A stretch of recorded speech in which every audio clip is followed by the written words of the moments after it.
हार एक विराम है पर जीवन महासंग्राम है। दोस्तों, शायद शिव मंगल सिंह सुमन ने मनु भाकर जैसे योद्धाओं के लिए ही यह पंक्तियां लिखी होगी। नमस्ते दोस्तों, मेरा नाम है पॉजिटिव पवन। दोस्तों, आज हम बात करेंगे मनु भाकर जैसी ब्रेव लड़की की, जिसने कैसे फेलियर को अपने सक्सेस में बदला और कैसे ये ओलंपिक में 2 मेडल जीतने वाली पहली भारतीय महिला बन गई।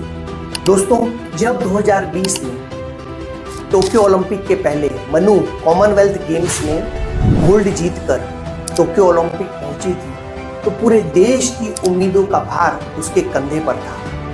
पूरा देश यह समझ रहा था कि मनु तो निश्चित तौर पर मेडल लाएगी, लेकिन क्वालिफिकेशन राउंड में मनु की पिस्टल खराब हो गई। पिस्टल खराब होने के कारण मनु क्वालिफाइंग राउंड से ही बाहर हो गई। फिर मनु निराश हो गई। मनु के कोच से भी उनका मनमुटाव हो गया और दोनों के रास्ते अलग अलग हो गए। मनु इस हार से बहुत टूट चुकी थी। इस हार के बाद मनु ने गेम्स छोड़कर विदेश पढ़ने जाने का फैसला कर लिया था, लेकिन 2 चीजों ने दोस्तों उसकी दुनिया बदल दी। उसे एक ऐसी प्रेरणा दी जिससे मनु ने फेलियर को सक्सेस में बदला और 2 मेडल प्राप्त किए। वह 2 चीजें थी दोस्तों, एक श्रीमद् भगवत गीता और दूसरे उसेन बोल्ट। दोस्तों, जब मनु ने फैसला कर लिया था कि मैं विदेश जाकर अपनी पढ़ाई करूंगी और गेम्स को छोड़ दूंगी, मनु टूट चुकी थी। तब मनु की माँ ने मनु से कहा कि बेटा, एक बार खाली तू श्रीमद् भगवत गीता को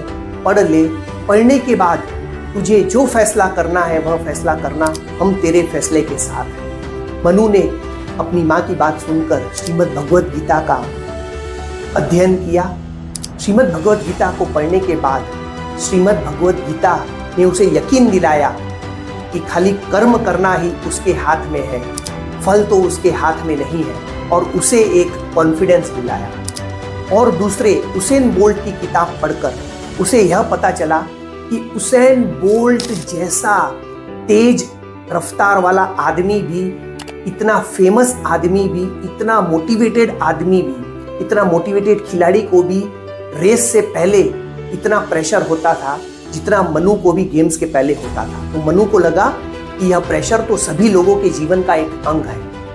उसी समय मनु ने फैसला किया कि मैं फिर से अपनी एक नई शुरुआत करूंगी और नेक्स्ट पेरिस ओलंपिक में ब्रॉन्ज मेडल, गोल्ड जीत कर दिखाऊंगी। और इसी के बाद मनु भिड़ गई फिर से अपने अभियान में एक नई एनर्जी के साथ, एक नए कॉन्फिडेंस के साथ। उसने अपने कोच जसपाल राणा को फोन किया कि सर, मैं तैयार हूँ पेरिस ओलंपिक में गोल्ड जीतने के लिए और फिर से मेहनत करने के लिए, प्रैक्टिस करने के लिए। मनु एक नई एनर्जी के साथ दिन रात मेहनत करने में लग गई और भगवत गीता से मिले कॉन्फिडेंस ने उसके अंदर एक नई एनर्जी, एक नए ऊर्जा का संचार कर दिया था।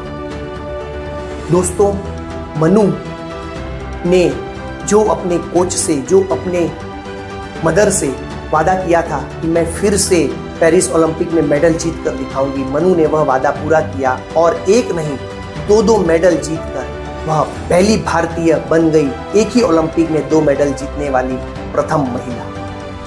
मनु भाकर को बहुत बहुत बधाई और पूरे देश को भी बहुत बहुत बधाई। तो दोस्तों, इस कहानी से प्रेरणा लीजिए कि मनु भाकर जैसी बहादुर लड़की ने कैसे फेलियर्स को अपने सक्सेस में बदला और कैसे एक अध्यात्म के सहारे, एक प्रेरणा के सहारे अपने जीवन को बदला। तो दोस्तों, आप भी श्रीमद् भगवत गीता को अपने जीवन का हिस्सा बनाइए।